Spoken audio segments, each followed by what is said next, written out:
జగన్లో జరిగిన సార్వత్రిక ఎన్నికల్లో ఘోర పరాజయం పాలైన వైసీపీ నేతలు ఓటమిపై ఎవరి లెక్కలు వారు వినిపిస్తున్నారు. ఇప్పటికే ఆ పార్టీ క్యాడర్ జగన్ తప్పులను ఎత్తి చూపిస్తూ సోషల్ మీడియాలో తెగ పోస్టులు పెడుతుంది. మాజీ మంత్రులు, మాజీ ఎమ్మెల్యేలు కూడా పార్టీ ఓటమిపై కీలక వ్యాఖ్యలు చేస్తున్నారు. తాజాగా గురజాల మాజీ ఎమ్మెల్యే కాసు మహేష్ రెడ్డి పార్టీ ఓటమిపై ఆసక్తికరమైన వ్యాఖ్యలు చేశారు. టీడీపీ నుంచి వైసీపీలోకి వచ్చిన నేతల నోటి దురద వల్లే వైసీపీపై నెగిటివ్ పెరిగిందంటూ పరోక్షంగా వల్లభనేని వంశీ, కొడాలి నానిలను టార్గెట్ చేశారు.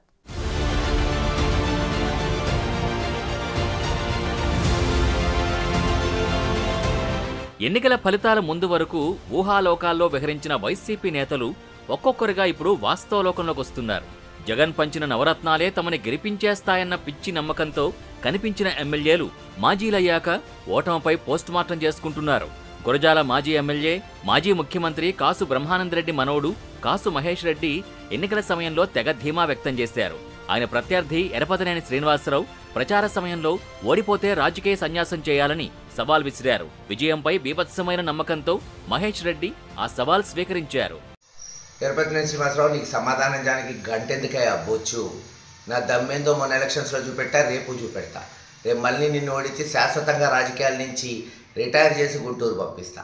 నేను రాజకీయాల్లో ఖచ్చితంగా మళ్ళీ ఎమ్మెల్యేగా కంటిన్యూ అవుతా. నీ సవాల్కి గ్యారంటీగా స్వీకరిస్తున్నా. ఓడిపోతే ఖచ్చితంగా రాజకీయాలు వదులుకుంటా. నువ్వు చెప్పేది ఏంది? ఈ ఎన్నికల్లో కాసు 29,486 ఓట్ల తేడాతో ఘోర పరాజయం పాలయ్యారు. ఆ క్రమంలో వాస్తవలోకంలోకి వచ్చిన ఆయన పార్టీ ఘోర పరాజయానికి చెప్పిన కారణాలు వైరల్ అవుతున్నాయి. వైసీపీ అంత ఘోరంగా ఓడిపోవడానికి ప్రధానంగా 3 కారణాలున్నట్టు కార్యకర్తలు తనకు చెప్పారని, వాటిలో జే బ్రాండ్ లిక్కర్ ఒకటని, లిక్కర్ పాలసీని మార్చాలని సజ్జల రామకృష్ణారెడ్డికి, విజయసాయిరెడ్డికి అనేక సార్లు చెప్పినప్పటికీ ఫలితం లేకుండా పోయిందని అన్నారు.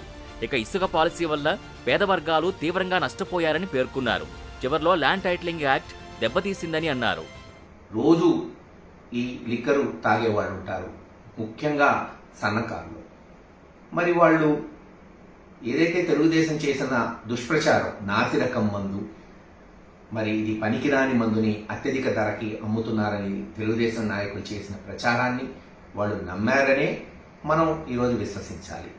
అలాగే శాండ్ మీద ఆధారపడే వాళ్ళు, మరి ఎవరైతే కార్మికులు ఉన్నారో వాళ్ళు కూడా శాండ్ పాలసీ బాలేదు, వాళ్ళకి ఇంకా మెరుగైన పాలసీ కావాలని వాళ్ళు ఓట్లు వేశారనేది కూడా మనం నమ్మాల్సి వస్తుంది.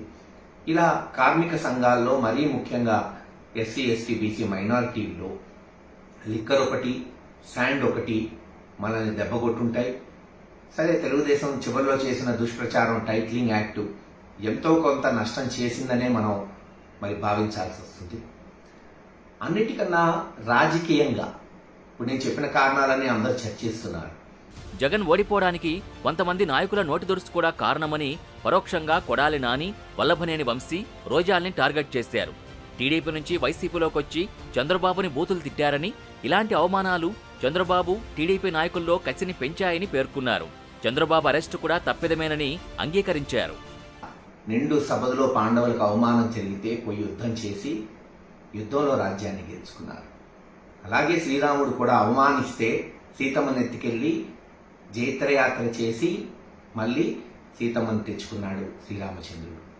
నేను ఆ దేవుళ్లతో పోల్చట్లా, చరిత్ర చెప్తున్నానంతే.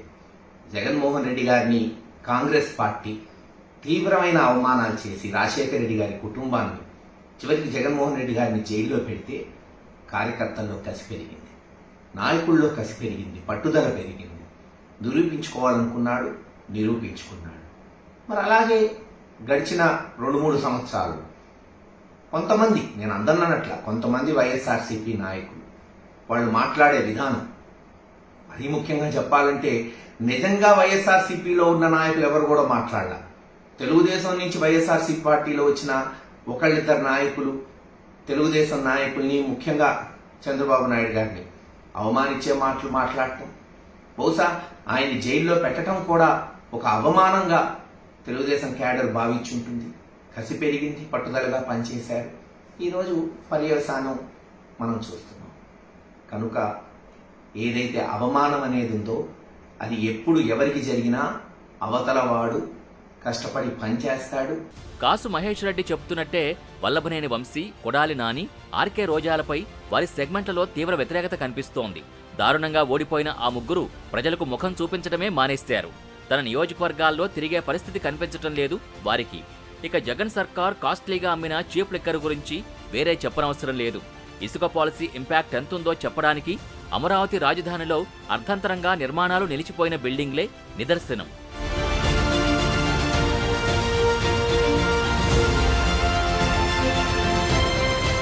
అదలా ఉంటే మాచర్లలో ప్రస్తుతం వాస్తవాలు మాట్లాడుతున్న కాసు మహేష్ రెడ్డి పోలింగ్ తర్వాత టీడీపీని ఒక రేంజ్లో టార్గెట్ చేశారు. చాలా చోట్ల టీడీపీ నేతలు రిగ్గింగ్ చేశారని, అయినా గురజాలలో తన విజయాన్ని, మాచర్లలో పిన్నెల్లి రామకృష్ణారెడ్డి గెలుపుని ఎవరూ ఆపలేరని, తమని హౌస్ అరెస్ట్ చేసి టీడీపీ నేతలు రిగ్గింగ్ చేశారని, అవసరమైతే దానిపై ఎంతవరకైనా పోరాటం చేస్తామని తెగ ఆవేశపడ్డారు. ఇప్పుడు ఓటమికి కారణాలు అంత వివరంగా వినిపిస్తున్న ఆయన ఓడిపోతే రాజకీయ సన్యాసం చేస్తానన్న ఛాలెంజ్ గురించి మాత్రం మాట్లాడకపోతుండటం విశేషం.